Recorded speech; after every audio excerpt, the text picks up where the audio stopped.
Hello everyone, maths up पर आप सबका स्वागत है। आज की क्लास में नंबर सिस्टम के मैं 4 आपको प्रीवियस ईयर्स के क्वेश्चन कराने वाला हूं जो सीजीएल मेंस में आ चुके हैं और जिनकी पूरी उम्मीद है कि अब कोई भी एग्जाम होगा, चाहे सीजीएल प्री हो या सीएचएसएल का एग्जाम हो, वहां पर ये क्वेश्चन आए, उनमें से एक ना एक क्वेश्चन जरूर आएगा। तो चलिए शुरू करते हैं। पहला क्वेश्चन देखिए, पहला क्वेश्चन आपके सामने लिखा है 100 अंकों की कितनी संख्याएं संभव हैं? How many 100 digit numbers are possible. तो इस क्वेश्चन को करने के लिए आपको पहले एक बात यहां पर समझनी होगी।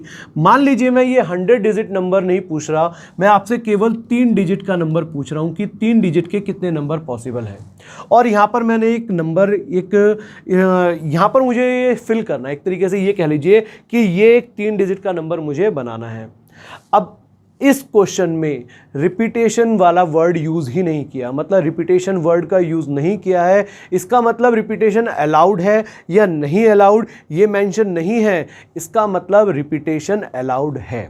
इसको हम समझते हैं। आपको पता है टोटल डेसिमल नंबर सिस्टम में 0 से लेकर 9 तक टोटल 10 डिजिट होती हैं। और अगर मैं यहां पर फिल करने की बात करता हूं, मान लीजिए मैं यूनिट प्लेस, ये यूनिट प्लेस है, ये टेंस प्लेस, ये 100 प्लेस, इकाई का अंक, दहाई का अंक और ये सैकड़े का अंक। मुझे यहां पर कोई एक नंबर लिखना है, कोई एक डिजिट लिखनी है। तो कितनी ऑप्शंस है मेरे पास? 0 से लेकर 9 तक टोटल 10 ऑप्शंस हैं। इसका मतलब मैं यहां पर 10 नंबर्स फिल कर सकता हूं, मतलब 10 में 0 में से 9 तक कुछ भी यहां पर लिख सकता हूं। जब मैं यहां पर आऊंगा तो यहां पर भी कितने ऑप्शंस हैं? 10 ऑप्शन है। लेकिन अगर इस पर आऊंगा तो यहां पर आप 0 तो नहीं लिख सकते, क्योंकि अगर 0 लिखेंगे तो ये केवल 2 डिजिट का नंबर रह जाएगा। तो यहां पर कितने नंबर्स पॉसिबल लिख सकते हैं? 9। अब 3 डिजिट के कितने नंबर पॉसिबल हो गए? 9 × 10 × 10 कितना आ गया? 900। इसका मतलब 3 डिजिट के 900 नंबर्स पॉसिबल हैं। और आपको पता भी है 3 डिजिट कहाँ से स्टार्ट होती है? 100 से कहाँ तक जाती है? 999 तक। अगर यहाँ पर आप नंबर्स काउंट करोगे अपने तो वो 900 नंबर्स ही आएंगे। ठीक है, लेकिन ये तो छोटा सा क्वेश्चन था 3 डिजिट का। आपसे क्वेश्चन में कितने डिजिट का पूछा गया है? 100 डिजिट का। अब 100 डिजिट का मैं इसी में आगे कंटिन्यू करता हूँ। ठीक है, तो आप देख रहे हैं अगर मैं 100 डिजिट की बात कर रहा हूं तो जो भी ये लास्ट है यहां पर तो 9 ही ऑप्शन है। इसके बाद जितने भी डिजिट्स होंगी वहां पर 10 ऑप्शन होंगी। और ये कितने प्लेस हैं? टोटल 99 प्लेस है। 99 प्लेस है क्योंकि 100 डिजिट का नंबर है। पहली डिजिट तो हमेशा 0 से 9 के बीच में, 1 से 9 के बीच में रहेगी, तो 9 ऑप्शन। इसके बाद 10 ऑप्शन है। तो टोटल हमारा कितने नंबर पॉसिबल है? 9 × 10 की पावर 99। ये हमारा आंसर हुआ। कितना सिंपल सा क्वेश्चन था। एग्जाम में जब ये क्वेश्चन आएगा 2-3 सेकंड में अपना आंसर आपको टिक करके आ जाना है। ठीक है, कंफ्यूज नहीं होना। चलिए क्वेश्चन नंबर 2। क्वेश्चन नंबर 2 पढ़िए क्या कह रहा है। बहुत इजी सा क्वेश्चन है ये भी। इस तरह के क्वेश्चन मेंस में आए हुए हैं, सोचिए, तो प्री में तो आ ही जाएंगे। कह रहा है कि पहली 111 पूर्ण संख्याओं के योग का इकाई का अंक ज्ञात करना है। यूनिट डिजिट फाइंड करना है फर्स्ट 111 होल नंबर्स के सम का। तो इसके लिए पहले तो आप जानिए कि होल नंबर्स क्या होते हैं। देखिए, इंटीजर्स होते हैं, पहली बात तो ये। लेकिन इंटीजर्स कहाँ से स्टार्ट होते हैं? 0 से। 0, 1, 2, 3 और इन्फानाइट तक, ये होल नंबर्स कहलाते हैं। तो फर्स्ट होल नंबर, पहला होल नंबर क्या होगा? 0। पहली पूर्ण संख्या 0, फिर 1, फिर 2, 3। तो आप बताइए, अगर पहली पूर्ण संख्या 0 है, दूसरी पूर्ण संख्या 1 है, तीसरी पूर्ण संख्या 2 है, तो 111वीं पूर्ण संख्या 111th होल नंबर क्या होगा? 110 ही होगा। इस क्वेश्चन में मुझे इनके सम 0 से लेकर 111 के सम का यूनिट डिजिट फाइंड करना है। और इसका फॉर्मूला शायद आपको आता है। क्या फॉर्मूला है? 1 + 2 + 3 अप टू 110 का n × n+1 डिवाइडेड बाई 2। यहाँ पर n की वैल्यू 110 है तो रख दीजिए 110 × 111/2। अब आपको इसको सॉल्व नहीं करना, आपको इसकी यूनिट डिजिट ज्ञात करनी है। और मुझे नहीं लगता कि यूनिट डिजिट आपके लिए कोई मुश्किल है। आप देख रहे हैं यहाँ पर कितना आ गया? 55 और 5 × 1 यूनिट डिजिट आ गई 5। ये हमारा आंसर खत्म। क्लियर हुआ सबको? कुछ मुश्किल नहीं होनी चाहिए इस क्वेश्चन में। चलिए क्वेश्चन नंबर 3 की तरफ। क्वेश्चन नंबर 3 एक बार पढ़ लीजिए, आपके सामने लिखा है। पढ़िए क्वेश्चन नंबर 3। और अपने आप से सॉल्व करने के का ट्राई करो। ऐसे ही एग्ज़ाम में क्वेश्चन आने वाले हैं। अगर आप खुद से ट्राई नहीं करेंगे तो एग्ज़ाम में कैसे करेंगे। क्या कह रहा है, 100 से 400 के बीच, 100 से 400 के बीच जितने भी नंबर्स 13 के मल्टीपल हैं उन सब का समेशन मुझसे पूछा गया है। और यहां पर आपको 4 ऑप्शन भी दी गई हैं। दोबारा बोल रहा हूं, 100 से 400 के बीच, मान लीजिए जैसे 100 से 400 के बीच पहला नंबर 101, 102, 103 इस तरह से जाएगा और 399 तक, इनमें से जो भी नंबर्स 13 के मल्टीपल होंगे उन सब का समेशन चाहिए। तो बताइए मुश्किल क्वेश्चन है क्या? अरे नहीं भाई, बिल्कुल आसान है। और आपको ऑप्शंस दी हुई है तो यहां पर कैलकुलेशन की भी जरूरत नहीं है। मैं दिखाता हूं आपको कैसे करेंगे इस क्वेश्चन को। पहला नंबर 100 से बड़ा जो 13 का मल्टीपल होगा, कोई बताएगा मेरे को? पहला नंबर 100 से बड़ा जो 13 का मल्टीपल होगा, आपको पता है 104 होगा, 13 8 104 होता है। और लास्ट नंबर 400 से छोटा जो 13 का मल्टीपल होगा, जब आप इसको देखेंगे तो 13 तिया 39 यानी कि 390। 400 से जस्ट छोटा नंबर जो 13 का मल्टीपल होगा वो 390 होगा। 104, इसके बाद आएगा 117, इसके बाद आएगा 130 और इस तरह से मेरा कहां तक जाएगा? 390 तक। ये बात अगर नहीं समझ में आई तो देखिए, इसको दोबारा समझना है। आपको 13 के मल्टीपल चाहिए, 13 के मल्टीपल चाहिए तो, और 100 से 400 के बीच चाहिए। तो पहला नंबर तो 104 हो गया, अगला नंबर 117, फिर 130, कहां तक? 390 तक। क्या इन नंबर्स को मैं कुछ ऐसा नहीं लिख सकता? अच्छा, इसका समेशन चाहिए ना मुझे, इन सबको ऐड करना है। क्या मैं इसको ऐसे नहीं लिख सकता? 13 इंटू 8 जमा 9 जमा 10 और इस तरह से कहां तक? 30 तक। क्या ये एक ही बात नहीं है? अगर मुझे इनको सम करना है तो मैंने यहां से क्या कॉमन ले लिया? 13 कॉमन ले लिया। और अगर आपके पास ये एक एपी सीरीज बन गई ना, आपको पता है ये एपी सीरीज है, तो यहां पर मैं इसको, अच्छा कितनी टर्म्स होंगी ये? 8 9 10 30 तक कितनी टर्म्स होंगी? अगर हम 7 1 7 6 5 और लेते तो ये टर्म्स हो जाती 30, लेकिन इसमें से 7 टर्म्स हट गई हैं। तो जो ये मेरे सामने टर्म्स बची हैं, ये टोटल कितनी टर्म्स हैं?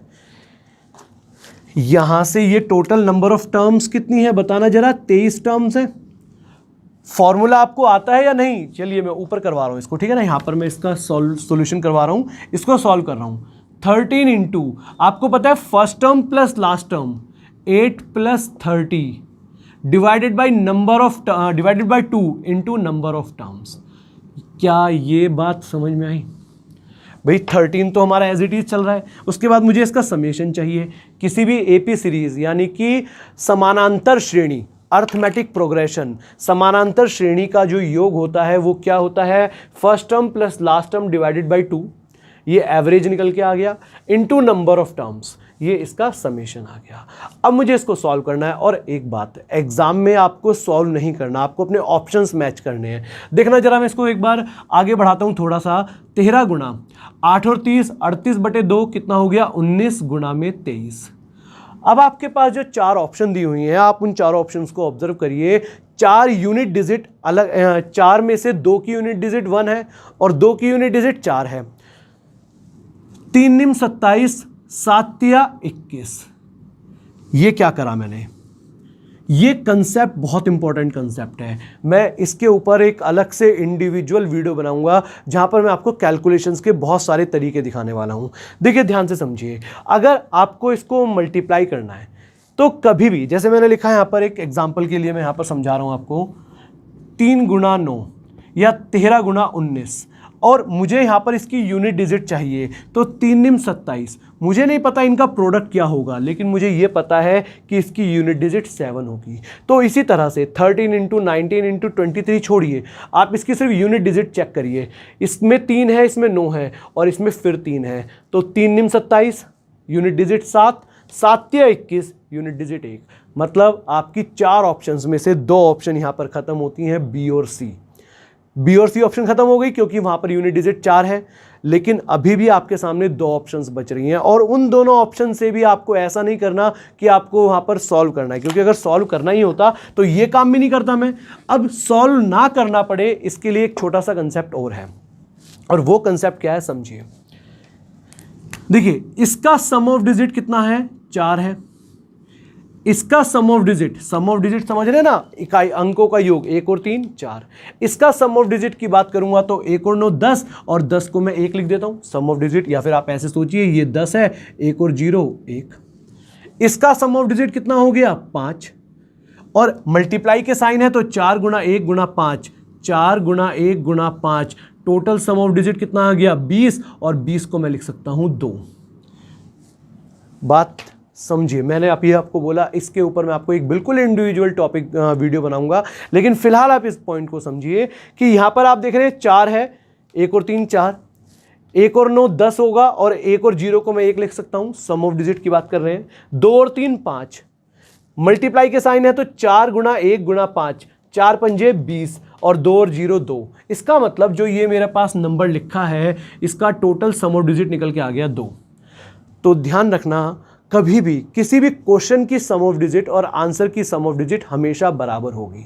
मतलब इन 4 ऑप्शन में से जब आप चारों की सम ऑफ डिजिट चेक करेंगे तो जिसकी सम ऑफ डिजिट 2 होगी वही हमारा आंसर होगा। लेकिन 4 तो मुझे चेक करने की जरूरत नहीं है, 2 तो हम पहले ही नेगलेक्ट कर चुके हैं, हटा चुके हैं, एलिमिनेट कर चुके हैं। तो फर्स्ट ऑप्शन को जब हम चेक करते हैं, फर्स्ट ऑप्शन क्या दिया हुआ है, 5 6 8 1। जरा सम ऑफ डिजिट निकालिए, 5 और 6 11, 11 और 8 19, 19 और 1 20, और 2 और 0, सम ऑफ डिजिट कितना आ गया 2। यही हमारा आंसर है 5 6 8 1। जैसे अगर आप दूसरे की, जो हमारे पास दूसरा ऑप्शन है एक 5 7 6 1 है, अगर आप 5 7 6 1 की सम ऑफ डिजिट निकालते हैं तो 5 और 7 12, 12 और 6 18 और 1 19, और 1 और 9 10, इसका सम ऑफ डिजिट 1 आया, तो ये हमारा आंसर नहीं होगा। ठीक है, इस एक क्वेश्चन में आप बहुत सारी बातें जाने हैं। कितना बढ़िया क्वेश्चन था, इंपॉर्टेंट क्वेश्चन है। यहाँ पर अगर आपको कोई डाउट रहता है तो आप कमेंट बॉक्स में जरूर लिखिए। चलिए नेक्स्ट क्वेश्चन की तरफ चलते हैं। Question number, how many 3 digit numbers are possible with all digits odd. अरे कितना सिंपल क्वेश्चन है ये, तो जो अभी हमने फर्स्ट क्वेश्चन देखा था ना, बिल्कुल एग्जैक्टली उसके जैसा क्वेश्चन है। मतलब ऐसी 3 अंकों की कितनी संख्याएं हैं जिसमें सभी अंक विषम है। हाँ, 3 अंकों की संख्याएं बतानी है, 1 2 3। अब मुझे बताइए विषम संख्याएं कौन कौन सी होंगी, 1 3 5 7 9। मतलब यहां पर अगर मुझे फिल करना है तो इन 5 डिजिट्स में से ही कोई फिल कर सकता हूं। तो यहां पर 5 ऑप्शन है, यहां पर भी 5 है, यहां पर भी 5 है, मल्टीप्लाई कर दीजिए, 5 पंजे 25 गुणा 125, यही हमारा आंसर आ गया। मेंस के क्वेश्चन थे ये चारों क्वेश्चंस, और आप देखेंगे इन चारों क्वेश्चंस को करने में आपको 3 से 4 सेकंड भी नहीं लगेंगे, लेकिन वो तब जब आपने इनकी प्रैक्टिस कर रखी होगी। इसीलिए मैं कहता हूं कि अपनी प्रैक्टिस को बरकरार रखिए, बहुत मेहनत की ज़रूरत है अगर आप कोई भी कॉम्पिटिशन एग्जाम दे रहे हैं। तो चलिए फिर आज की वीडियो में इतना ही। अगर आपको ये वीडियो पसंद आई है तो इसको शेयर करिए, ज़्यादा से ज़्यादा लाइक करिए। चैनल को सब्सक्राइब नहीं किया तो मैथ्स हब को अभी सब्सक्राइब करिए, बेल आइकन प्रेस करिए, और अपने डाउट्स और सजेशंस को कमेंट बॉक्स में जरूर लिखिए। फिर मिलते हैं नेक्स्ट वीडियो में। Thank you very much. Thank you everyone.